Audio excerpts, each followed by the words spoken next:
Most of the people of Paraguay live south of the Paraguay River. Just past the Paraguay River, to the north, you enter a large wilderness area known as the Chaco. The semi-arid alluvial plains of the Chaco cover 60% of the total land area of Paraguay. Paraguay has around 172 species of mammals, and it has 711 species of birds. It has around 163 species of reptiles, and nearly 83 species of frogs and toads. That's a lot of animals out there. So much competition. Most of the animals that occur in Paraguay live out here in the Chaco. One of my favorite frog species is the little-known chamber frog. It has evolved several strategies for dealing with dry conditions and the sporadic rains of the Chaco. When a pond area like this one is drying out, the frog digs into the still, soft mud and creates a pear-shaped chamber about 4.5 inches deep. This will be the mud chamber that the frog and his mate will climb inside, whip up a foam nest, and lay their eggs in. The mud cone acts like a rain gauge in that it's tall enough that in order to flood it, the pond has to be deep enough to sustain the tadpoles through metamorphosis before the pond dries out. See, like in this picture, you can see the mud cap has washed away during a short rain, revealing the foam inside.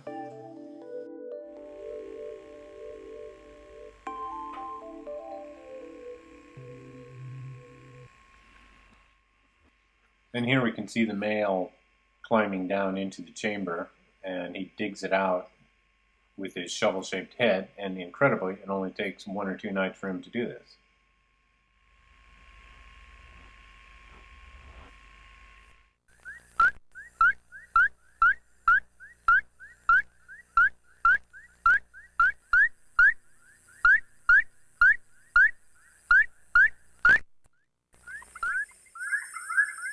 It's the male on the left and the female on the right. She's about to do some sort of mating display. There it is. And then you can barely see her sides move when he calls to her. And that is her reciprocation call, which has only been reported in 5 other frog species.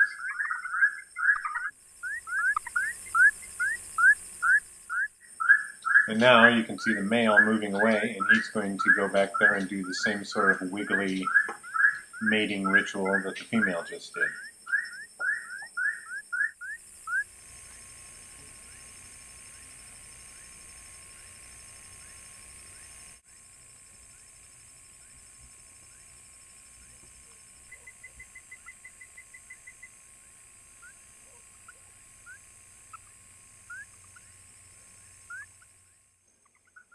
Now you can see 2 males on the left and 1 female on the right. That second male just snuck up through the bushes there, and he's been sitting there. The same male is doing all the calling. This behavior has never been seen before or filmed, so I don't really know what's going on. The second male could be a satellite male. I'm not sure.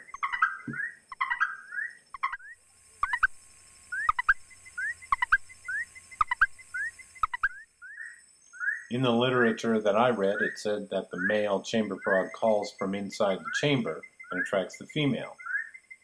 But they had never seen this behavior before, so I don't really know what happens. But I did play the male's call with my video camera back to the female, and she followed the camera wherever I went, so it's possible he calls and lures her back to the chamber.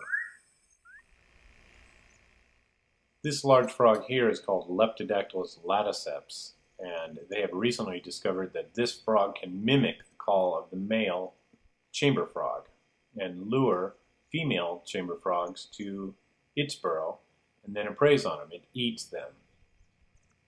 It's a frog predator. So this behavior has never been reported in any other frog species ever.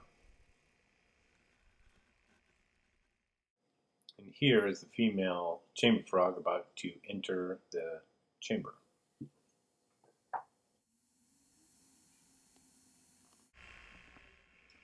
When the female joins the male, he whips up the female's albumin secretions into a frothy white foam nest into which 250 to 450 eggs are deposited and fertilized. This being done, the adult frogs leave the nest and cap the opening with mud.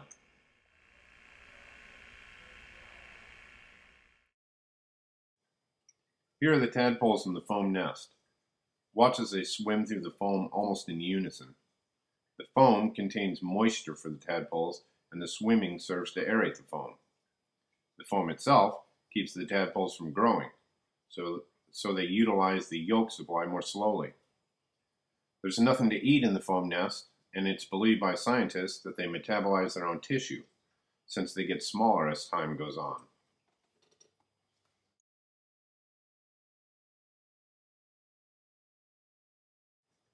Another amazing adaptation necessary to exist in the foam nest is that the tadpoles excrete nitrogen waste in the form of urea instead of ammonia, which is secreted by most other amphibian larvae.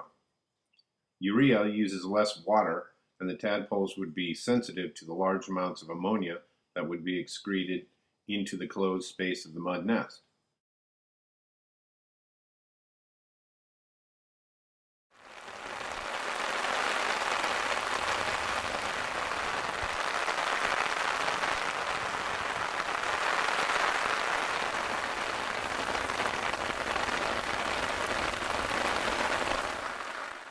I had marked this mud nest that's sitting out in a dry cattle pond so that I could find it again.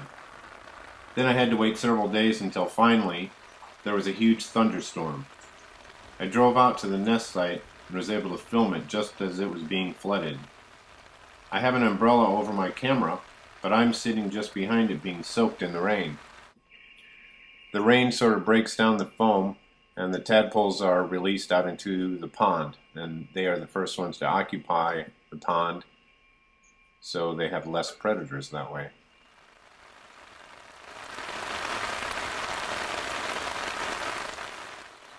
The mud nest, the foam, and all the physiological adaptations serve to protect the eggs and the tadpoles to give them an advantage.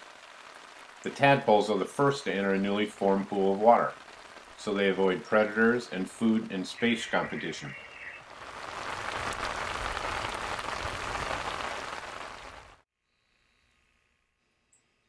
Here's a bufogranulosus, a toad that has used a empty Leptodactylus bufonius mud chamber to hide in. There he is. I see you.